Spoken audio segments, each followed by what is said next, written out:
There's a quiet realization that comes at some point, that much of what disturbs you isn't as random as it feels. Words linger longer than they should. Small moments echo in your mind. Reactions rise before you've had time to think. You try to stay composed. You tell yourself it doesn't matter, but something still gets through. And what unsettles you isn't just the feeling. It's how easily it happens. How something so small can reach so deep. You begin to question what strength actually is. Not the version that looks controlled on the outside, but the kind that holds steady internally. Because suppressing everything doesn't work, ignoring it doesn't work, and reacting to everything only makes it worse, so something doesn't add up. And that's where a deeper truth begins to surface. As Carl Jung put it, I am not what happened to me, I am what I choose to become. That idea shifts the focus completely. It moves the center of your life away from what happens, and toward how you relate to it. And once you see that, even slightly, something changes. You stop looking outward for stability. You start paying attention to how your mind interprets what happens. Not to control everything, but to understand it more clearly. Because real strength isn't about becoming unaffected. It's about becoming aware enough that what happens no longer defines you. You've probably told yourself that what hurts you is what people do. Their words, their actions, their absence when you needed them most. It feels obvious. Someone disrespects you, and anger rises before you can even process it. Someone walks away, and it feels like something inside you has been taken with them. Someone ignores you, and a quiet tension builds, as if your worth has just been measured. These reactions feel automatic, almost built into the situation itself. But if that were completely true, then everyone would react the same way to the same events, and they don't. Some people remain steady in moments that completely shake others. Some hear the same words and feel nothing at all. That difference isn't random. It points to something internal, something most people rarely stop to examine. The moment you begin to notice this, a shift starts to happen. You realize that two people can go through the same situation and walk away with completely different emotional outcomes. One carries it for days, replaying every detail. The other lets it pass almost immediately. The event hasn't changed. What changed is the interpretation. And that's where things become uncomfortable, because it challenges the belief that your emotional state is controlled by the outside world. It suggests something deeper, that what you feel is not just a reaction, but something shaped, something constructed, a meaning assigned so quickly that it feels like reality itself. But meaning is not fixed. It's influenced by memory, expectation, fear, and identity. And once you begin to see that, you understand why the same moment can either disturb you deeply or pass through you without leaving a mark. This is where most people hesitate, because accepting this means giving up a certain kind of certainty.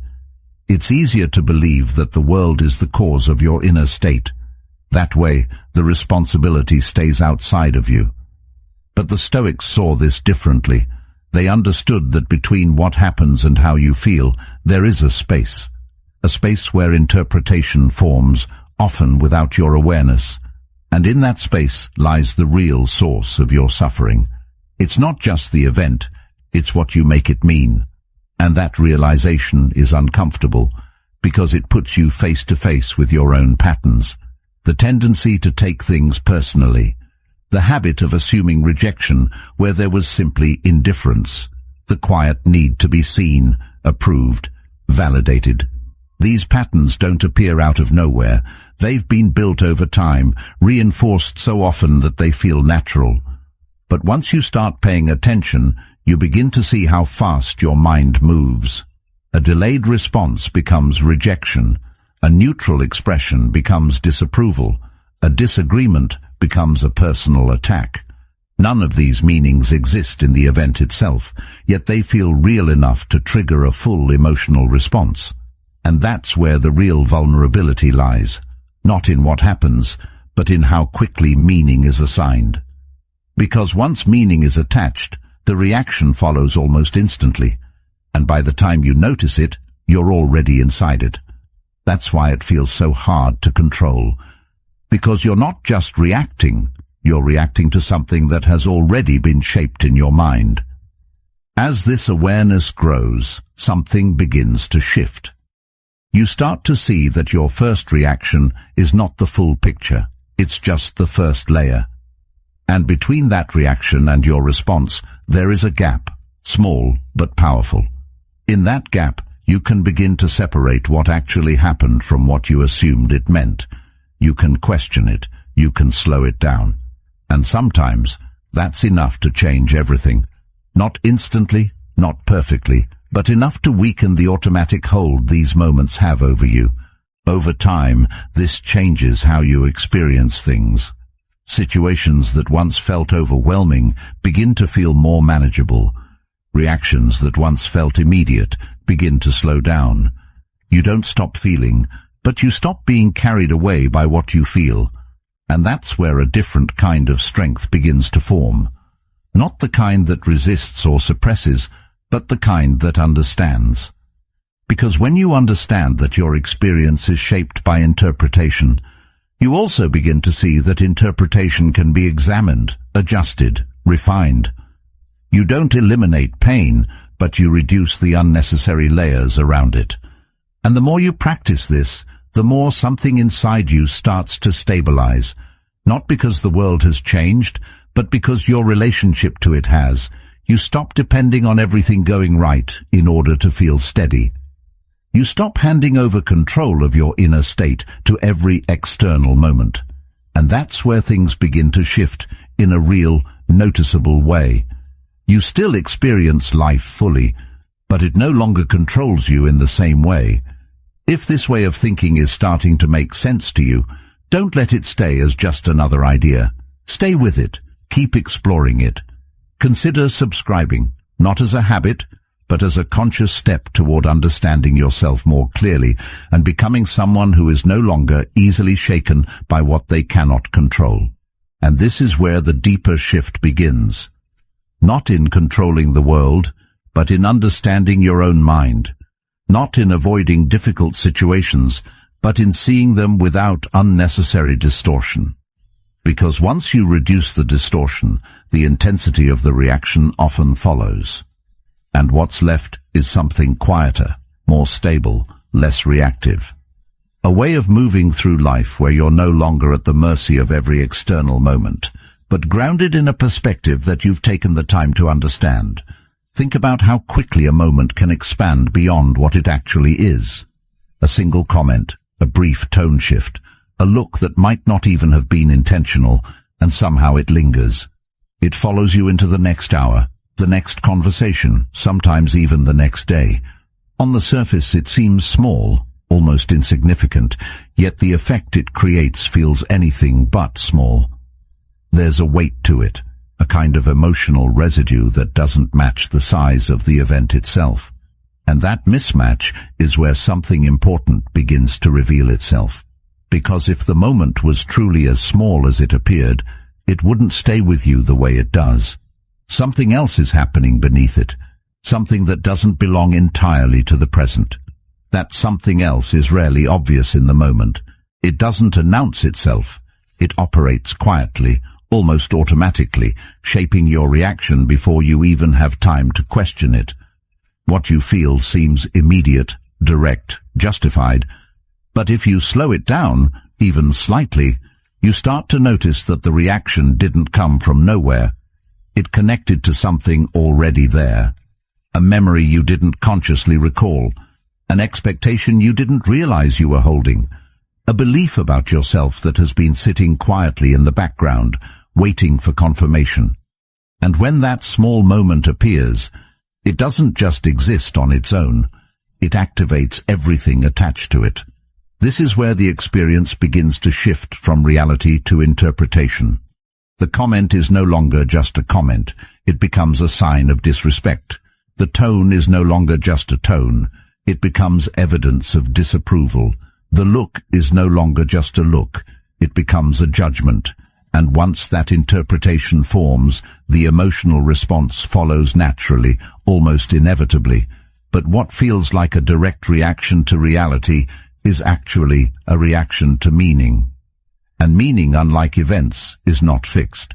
It is constructed, often so quickly and so unconsciously, that it feels inseparable from the event itself. As this process continues, it becomes easier to see why certain moments affect you more than they logically should. It's not because you're overly sensitive or lacking control. It's because the moment is no longer just a moment. It's part of a larger internal structure, a structure built from past experiences, reinforced by repeated interpretations, and rarely examined in a direct way. And as long as that structure remains in place, every new situation that resembles it, even slightly, will trigger the same response. Not because it deserves to, but because it fits the pattern. This is where most people unknowingly lose control. Not in the moment itself, but in the automatic meaning they assign to it. They believe they are reacting to what is happening, when in reality they are reacting to what they think it means. And because that meaning feels so real, so immediate, it rarely gets questioned. It becomes the lens through which everything is seen. And once you're looking through that lens, every new experience starts to confirm what you already believe. The pattern strengthens. The reaction becomes faster. The gap between event and interpretation becomes almost invisible. Breaking that pattern doesn't happen by force. It doesn't come from trying to suppress your reaction or pretending not to feel it. It begins with awareness. With recognizing that the first meaning your mind offers is not necessarily the only one, that there is a difference between what happened and what you concluded from it. And in that difference, there is space. Space to question, to reconsider, to see the moment from a slightly different angle. That space may be small, but it's enough to begin changing the pattern. As this awareness develops, the automatic nature of your reactions starts to slow down. Not completely, not immediately, but enough for you to notice them as they happen. And once you notice them, you're no longer fully inside them, you're observing them. That shift, from being the reaction to observing the reaction, is where control begins to return. Not control over what happens, but control over how deeply it affects you. This is what gives you the ability to reshape meaning, not by forcing a positive interpretation, but by loosening the grip of the default one, by allowing for the possibility that the situation may not carry the weight you initially assigned to it.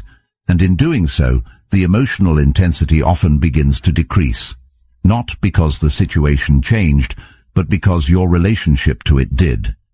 As Seneca observed, we suffer more often in imagination than in reality. That line doesn't dismiss real pain. It reveals how much of that pain is shaped by the stories we attach to it.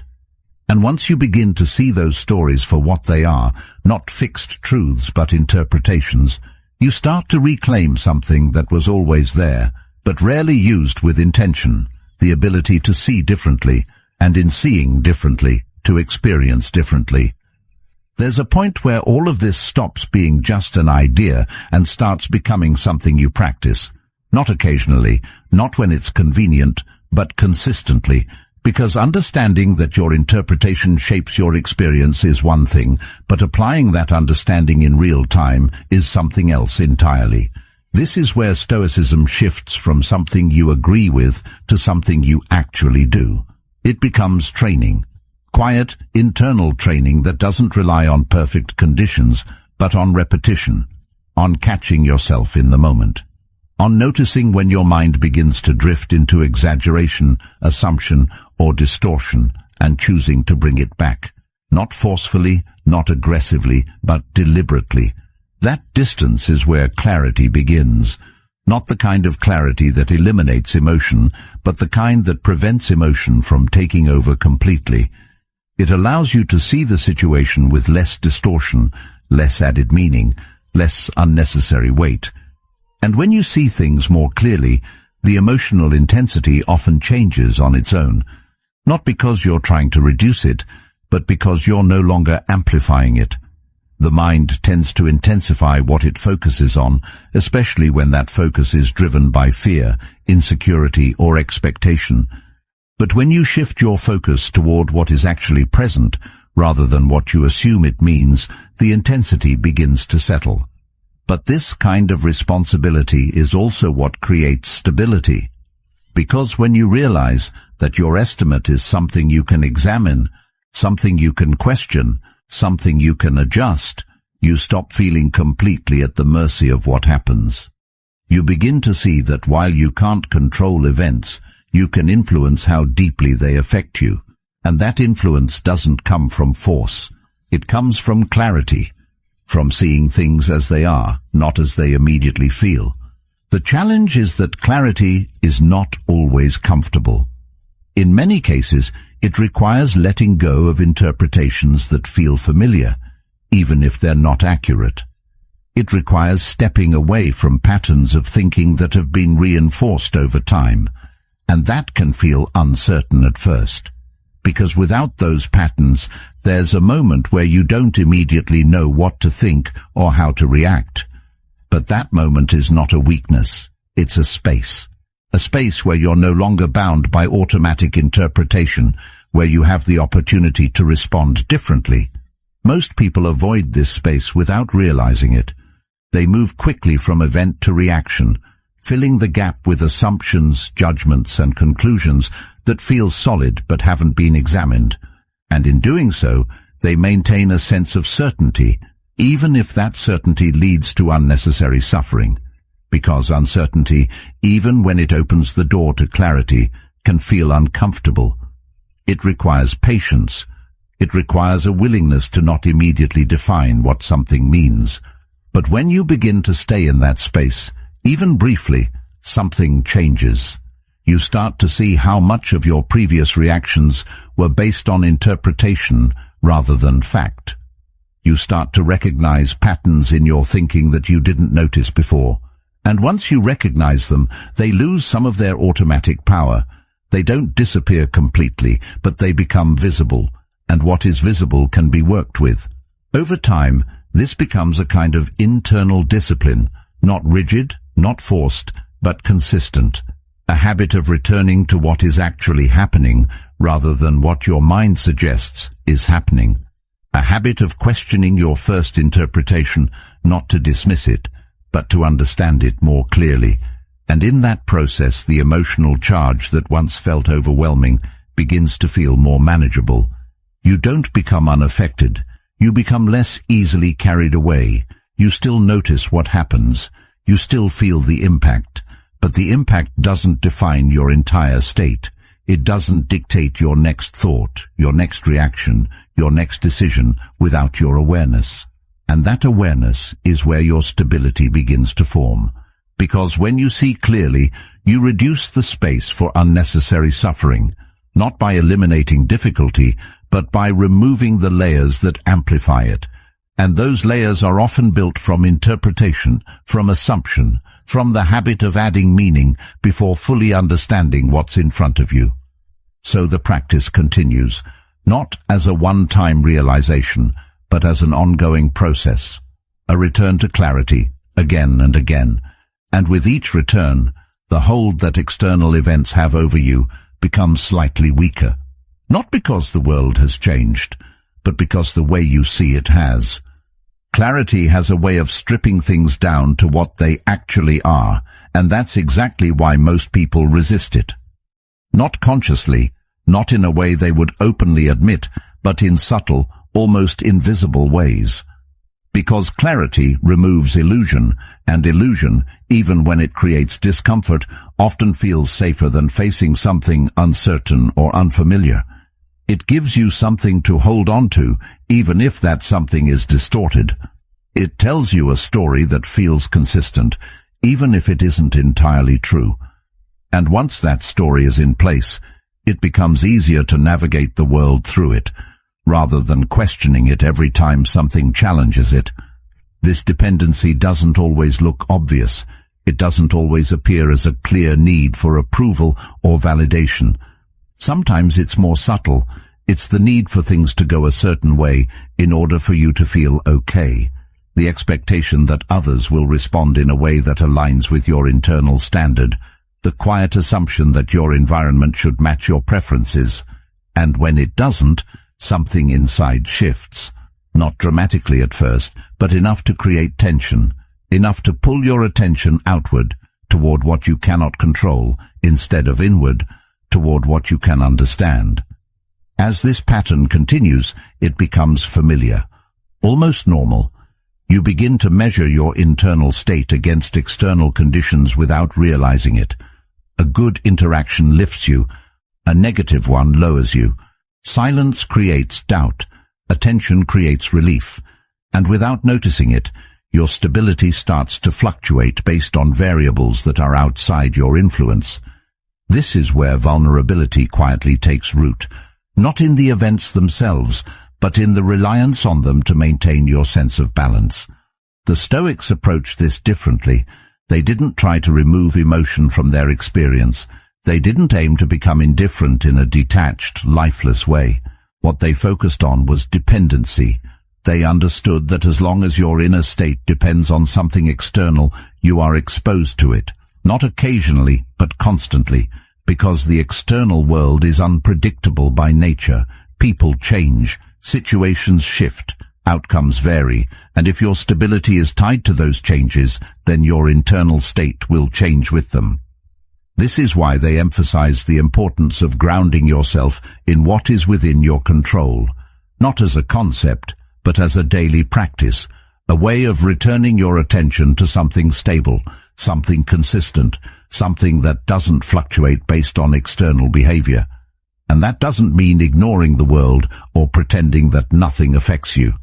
It means recognizing where your influence begins and where it ends. It means understanding that while you can experience what happens, you don't have to be defined by it. There is a certain honesty required in this process, because it involves looking at the ways you rely on things outside of yourself, even when that reliance feels justified.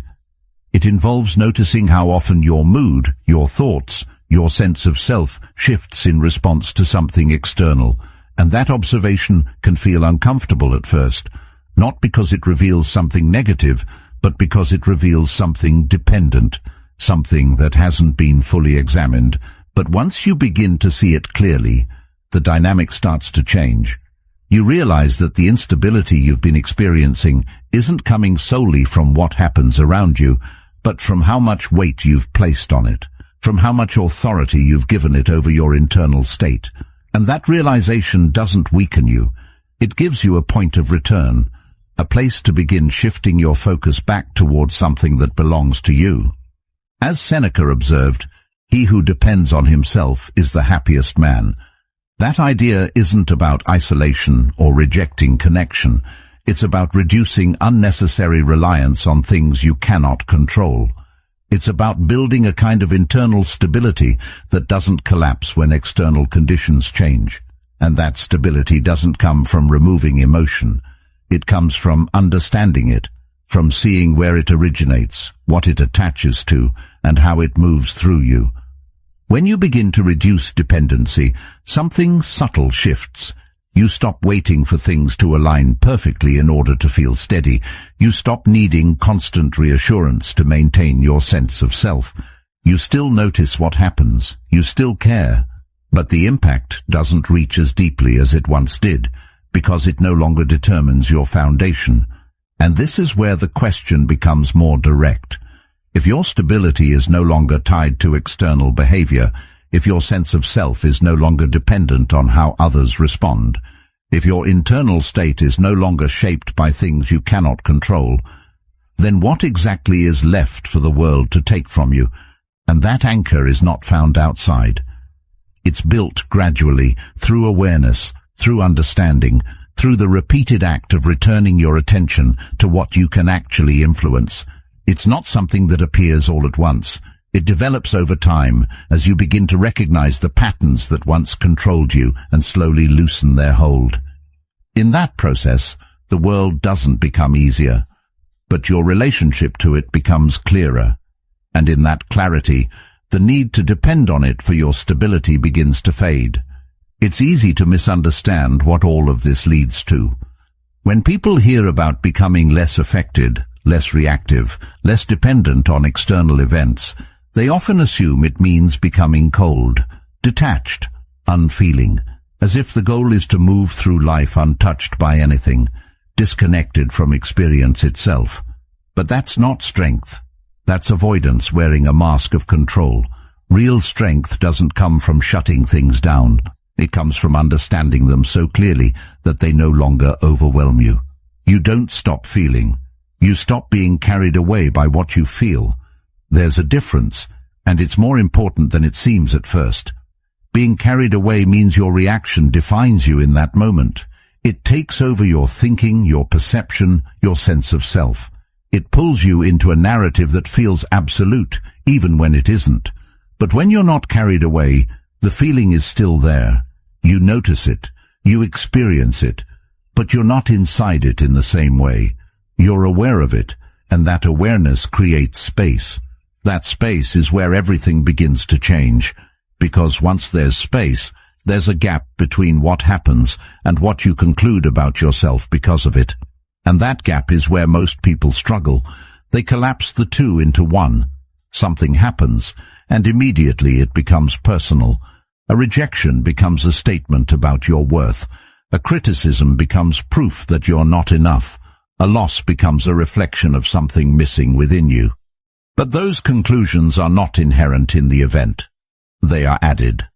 And once they're added, they shape everything that follows. The emotion becomes heavier. The experience becomes more difficult to process. Not because of what happened, but because of what it now means. And meaning, when left unchecked, tends to expand. It grows beyond the original moment, connecting to other thoughts, other memories, other beliefs. Before long, you're no longer reacting to a single event. You're reacting to an entire network of interpretations that have been building over time. This is where precision becomes essential, not in a rigid or analytical sense, but in a clear, grounded way of seeing. Precision means noticing the difference between the event and the story you tell about it. It means recognizing when you've added something that wasn't there. And that recognition doesn't remove the feeling, but it changes your relationship to it. It prevents the feeling from defining the entire experience. This is what allows you to experience difficult moments without collapsing under them. You can feel the discomfort of rejection without concluding that you are unworthy. You can hear criticism without internalizing it as a flaw in your identity. You can lose something important without losing your sense of self in the process. These are not abstract ideas. They are practical shifts in perception that change how you move through life. As this way of seeing becomes more natural, you start to notice how much of your previous suffering was not caused by reality itself, but by the meaning you layered on top of it. And that realization doesn't dismiss your past experiences. It reframes them. It shows you where the intensity came from, where the weight was added, where the reaction became larger than the event itself. This is not about blaming yourself for how you felt. It's about understanding the process behind it. Because once you understand the process, you're no longer completely controlled by it. You can see it as it happens. You can recognize when meaning is being assigned too quickly, too heavily, too absolutely, and in that recognition there is choice. That choice doesn't always feel obvious at first. It can be subtle, almost quiet. A moment where you pause instead of reacting immediately. A moment where you question the conclusion forming in your mind. A moment where you allow the feeling to exist without attaching it to your identity. Those moments may seem small, but they accumulate. They create a different pattern over time, and that pattern leads to a different kind of stability. Not the kind that depends on everything going well, but the kind that remains even when things don't. Because your sense of self is no longer tied to every outcome, every interaction, every moment of feedback. It's grounded in something deeper, something that isn't constantly shifting, This is where the idea becomes clearer. Strength is not about eliminating vulnerability. It's about understanding it. It's about knowing where it comes from, how it forms, and how it can be influenced. And once you understand that, vulnerability stops being something that controls you. It becomes something you can work with, something you can observe without being consumed by it. As Carl Jung pointed out, until you make the unconscious conscious, it will direct your life and you will call it fate. That line captures the essence of what's happening here. When you're unaware of how you're assigning meaning, it feels like your reactions are inevitable, like they are simply the result of what happened. But when you bring that process into awareness, it stops being automatic. It becomes visible. And what is visible can be understood. What is understood can be adjusted. Not perfectly, not instantly, but gradually. And in that gradual shift, the hold that these interpretations have over you begins to weaken. You still experience life.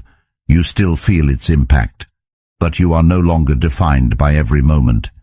You begin to move differently, not by resisting what happens, but by seeing it more clearly, not by suppressing your reactions, but by understanding them. And in that understanding, something steady begins to form, a way of being that isn't easily shaken, not because nothing affects you, but because what affects you no longer defines you. And in that moment, everything feels immediate. The reaction rises quickly, almost before you're aware of it. There's no clear separation between what happens and how you feel about it. It blends together and you move with it. That's the default. That's how most people live, reacting in real time without ever noticing the process behind it. But once you've started to understand that there is a process, something changes, even if only slightly. Even if only for a second, that second matters more than it seems, because within that brief moment there is an opportunity, not to stop the reaction entirely, but to see it as it begins, to notice the shift instead of being fully inside it. And that noticing creates distance, not a dramatic distance, not something that removes the feeling completely, but enough to observe it. Enough to recognize that what you're experiencing is not just the event, but your interpretation forming around it. This is where training becomes real, not in theory, but in practice. The ability to pause, even briefly, before fully committing to a reaction. To ask yourself what is actually happening, without immediately accepting the first answer your mind offers. To look at the situation as it is, before adding meaning to it. These are small actions, almost invisible from the outside, but they change the entire internal experience. At first, this pause feels unnatural, because you're interrupting something that has been automatic for a long time. The mind wants to move quickly. It wants to complete the story, assign meaning, create a clear narrative. Pausing slows that process down, and that can feel uncomfortable. It introduces a kind of uncertainty, but within that uncertainty, there is clarity. Because you're no longer rushing to a conclusion, you're allowing yourself to see more before deciding what it means. As you continue to practice this, the pause becomes more familiar. Not longer, necessarily, but more accessible. You begin to recognize the early signs of a reaction forming, the tension, the shift in thought, the impulse to interpret quickly. And instead of moving with it immediately, you stay with it just long enough to see it clearly. That clarity doesn't eliminate the reaction, but it changes your relationship to it. You're no longer completely identified with what you feel. You're aware of it, but you're also aware of yourself observing it. And in that awareness, there is space. Space to choose how you respond. Space to question whether the meaning you're assigning is accurate. Space to decide whether this moment deserves the level of intensity you're about to give it. This is where control begins, not control over what happens, but control over how deeply you allow it to affect you. And that control is not forced. It's not about suppressing your reaction or pretending not to feel. It's about understanding the process well enough that you're no longer carried by it automatically. You're participating in it consciously. Over time, this participation becomes more natural. The distance between stimulus and reaction becomes more consistent. Not because the situations have changed, but because your awareness has. You begin to experience moments that would have previously triggered a strong reaction, and instead of being pulled into them, you observe them. You still feel something, but it doesn't escalate in the same way. And in that space, something important begins to form, a sense of stability that doesn't depend on everything going smoothly, because even when things don't go smoothly, you're not reacting in the same automatic way. You're seeing more, understanding more, choosing more deliberately. This is what creates freedom. Not freedom from difficulty, but freedom within it. The ability to experience something without being completely shaped by it. The ability to respond instead of react. The ability to remain grounded even when something unexpected happens. And that ownership changes how you move through life. You're no longer waiting for situations to be easier in order to feel stable. You're developing stability within yourself, regardless of what happens. Not perfectly, not consistently at first, but enough to notice the difference. That difference grows with practice. Each moment of awareness reinforces it. Each pause makes the next one slightly easier. Each observation weakens the automatic pull of reaction. And over time, what once felt immediate and uncontrollable begins to feel manageable. You start to trust that you can handle what arises, not because you can control it, but because you can engage with it differently, and that trust creates a quiet confidence, not loud, not obvious, but steady, because you've seen what happens when you slow down. You've experienced the space between event and reaction, and you've realized that within that space there is something that cannot be easily disturbed, something that belongs to you. At some point, without a dramatic moment or a clear line you can point to, things begin to feel different. Not in the world itself, because the world continues as it always has. People still act unpredictably. Situations still shift without warning. Words are still said, sometimes carelessly, sometimes intentionally. None of that disappears, but your relationship to it begins to change in a way that is difficult to explain until you experience it directly. It's not that you stop noticing what happens. It's that what happens no longer reaches you in the same way. There's no immediate collapse, no sudden tightening in your chest that pulls you into reaction before you've had time to think. The impulse may still appear, but it doesn't take over. It passes through a space that didn't exist before, a space created by awareness, by practice, by repeatedly choosing to see clearly instead of reacting automatically.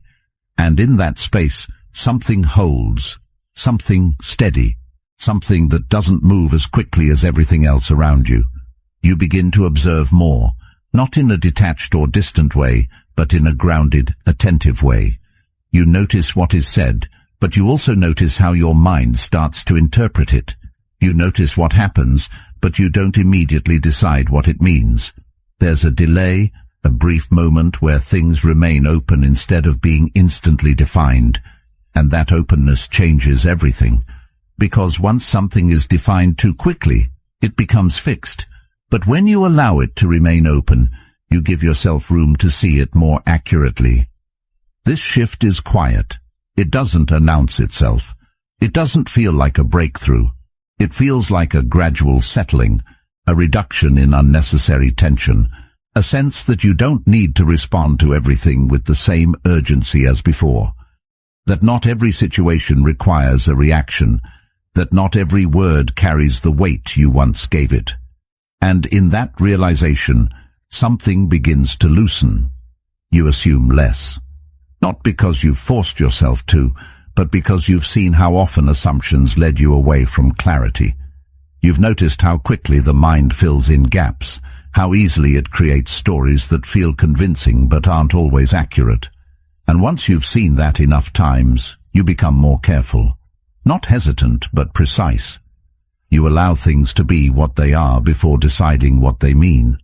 That precision changes how you experience emotion. You still feel, that doesn't go away, but the feeling doesn't expand beyond what is actually there. It doesn't pull in unrelated thoughts, past experiences, or imagined outcomes in the same way. It remains closer to the moment, more contained, more manageable. And because of that, it doesn't overwhelm you. It doesn't define your entire state. There's a kind of steadiness that starts to form. Not rigid, not fixed, but consistent. It doesn't depend on things going well. It doesn't disappear when something unexpected happens. It remains present, even as situations change. And that presence becomes something you can rely on, not because it's always strong, but because it's always there. This is where the idea begins to feel real. The idea that nothing and nobody can hurt you in the way they once did. Not because you've become immune to life, but because you've changed the way you engage with it. You've stopped handing over the authority to define your inner state. You've stopped allowing external moments to determine how you see yourself, how you feel about yourself, how you respond. That authority returns to you gradually, not all at once, not in a single decision, but through repeated moments of awareness. Each time you pause instead of reacting immediately, you take a small part of it back. Each time you question an interpretation instead of accepting it automatically, you strengthen that return. And over time, those small moments accumulate. What changes is not just how you respond, but how you see yourself within those responses. You no longer feel like someone who is constantly at the mercy of what happens. You begin to see yourself as someone who participates in the experience rather than being defined by it. And that shift, subtle as it is, changes everything. Because once you see yourself that way, it becomes harder for external events to take that sense of stability away. They can still affect you. They can still create moments of discomfort, frustration, even pain.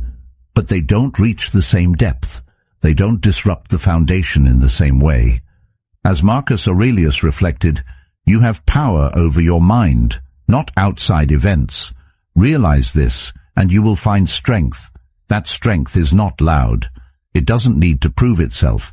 It shows up in quiet moments, in the way you respond, in the way you hold yourself when things don't go as expected. You stop needing to control everything in order to feel stable. You stop needing others to behave a certain way in order to feel secure. You stop needing constant reassurance to maintain your sense of self, not because those things are no longer pleasant or valuable, but because they are no longer necessary for your stability. There's a difference between preference and dependency. You can prefer that things go well, that people treat you with respect, that situations unfold in your favor, but you no longer depend on those outcomes to remain steady. And that difference gives you a kind of freedom that is difficult to disrupt. You move through situations with more clarity, more patience, more awareness. Not perfectly, not without moments of difficulty, but with a consistency that wasn't there before. And that consistency becomes your foundation. At that point, the world can continue as it always has. Unpredictable, imperfect, sometimes challenging. But it no longer finds the same points to disrupt you. Not because those points have disappeared, but because you've understood them. You've seen how they form, how they operate, how they can be influenced.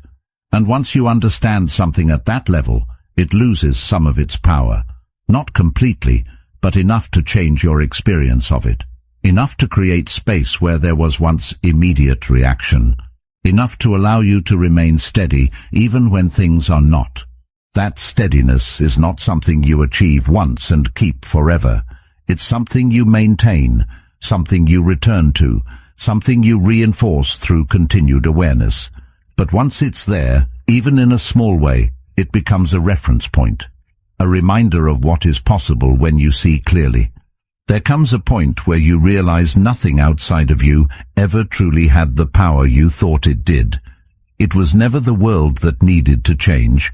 It was the way you saw it, the way you carried it, the way you allowed it to define you.